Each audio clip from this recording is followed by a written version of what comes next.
Lake Resources is an explorer and developer of lithium in the heartland of Argentina. And joining me today is Steve Promnitz. He's the managing director for the company, listed on the ASX, LKE. Steve, welcome to the show. It's terrific to be here. Yes, Thank you so much. Finally we get to chat. We get to talk lithium today. You are focused on exploring and developing in Argentina. Tell us about the latest. Well, as most of your listeners already know, Argentina and Chile produces half the world's lithium, and Argentina's been on a major growth curve since their government changed 2.5 years ago. We were lucky that we actually secured most of our projects as soon as that occurred, but it takes a while going through that exploration development timeline. The good thing is, in the next few months, we're going to be announcing a maiden resource on one of our projects called Cachi.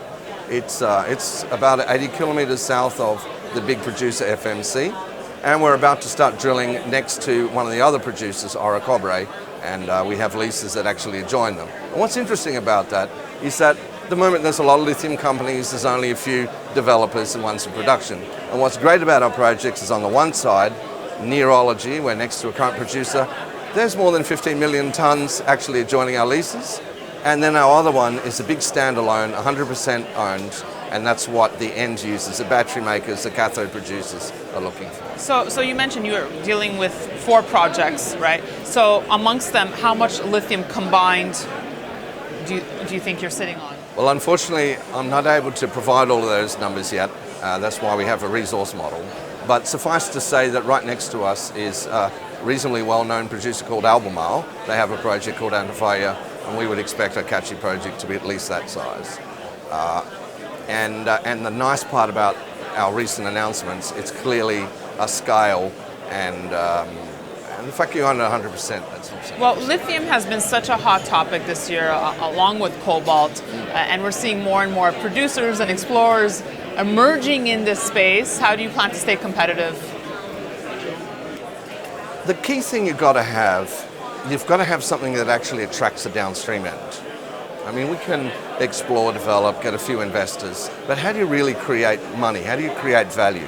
And as you look along the value curve from electric vehicles through lithium-ion batteries to people supplying it, the key kicker is actually in the lithium space and to a little lesser extent cobalt, because it's not controlled by China yet.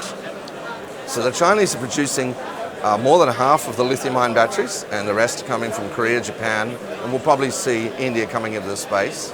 And so if you have a large project, they want to get security of supply, and we've got one of the largest property packages. Do you plan to expand out of Argentina? Do you have other jurisdictions you're eyeing? We've been looking at Chile for some time. The only problem in Chile is that lithium is a strategic metal, so it just makes it a little more complicated. The great thing about Argentina is it's been on a major growth curve in the last 2.5 years. So it's a good place to be. Are you a managing director operating in the lithium space that's just uber bullish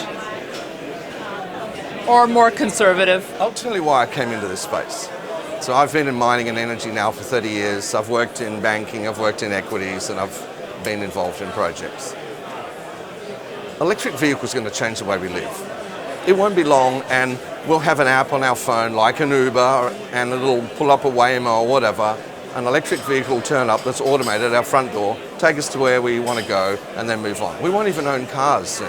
It's going to completely revolutionize the way we're doing our industry. And at the moment, the technology that goes into that is lithium-ion batteries. And so until that changes in 10 or 15 years, it's a great space to be in. But is there an alternative to lithium, a replacement? Well, there is and there will be. It's just not yet. So the key difference is there are barriers to entry. And at the moment, you think about people legislating to say, I'm going to put people on top of a battery. You've got to make sure it's safe. Lithium-ion battery recently celebrated 25 years. It's proven technology. We've seen all the issues that have plagued Elon Musk and Tesla. Yet you still believe that electric vehicles are coming sooner than later. Elon Musk was not a car manufacturer, and so it was very ballsy to step into that space and try to do it. Ford has been doing it for 100 years, and they still have issues. Right. But now Volvo's emerging, right? They want to enter the space. So. And if you go to China and you drive around on the roads, you see all these electric vehicles we never even hear about. That's where most of the demand is at the moment, but it's changing. And the key driver is legislation. It's one thing to say, let's have a greener planet, let's have less pollution, but we're seeing right across Europe now, drivers through legislation, they're not letting cars in certain cities into it, for example, in Germany. Soon you won't be able to drive a diesel vehicle in London or in the centre of Paris. Now you think about all the trucks, all the delivery vehicles that are going to have to turn into being electric. And if you want to see the pace of change, you go to Shenzhen in China. It was only 5 years ago they didn't have any electric buses, now they're all electric.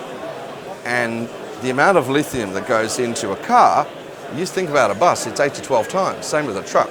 So we're going to have massive demand. Now, I used to work in broking, so when I read some of these reports earlier in the year saying there's going to be oversupply, Right. that's just the other side of the trade. It's all about churn.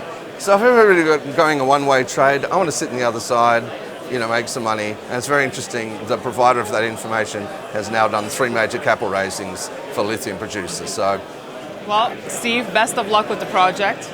these Continued are success. exciting times. Hopefully we'll talk again soon and you'll have more Thank you so exciting much. news for us. And thank you for watching. Stay tuned to Kitco.com. We'll have so much for you.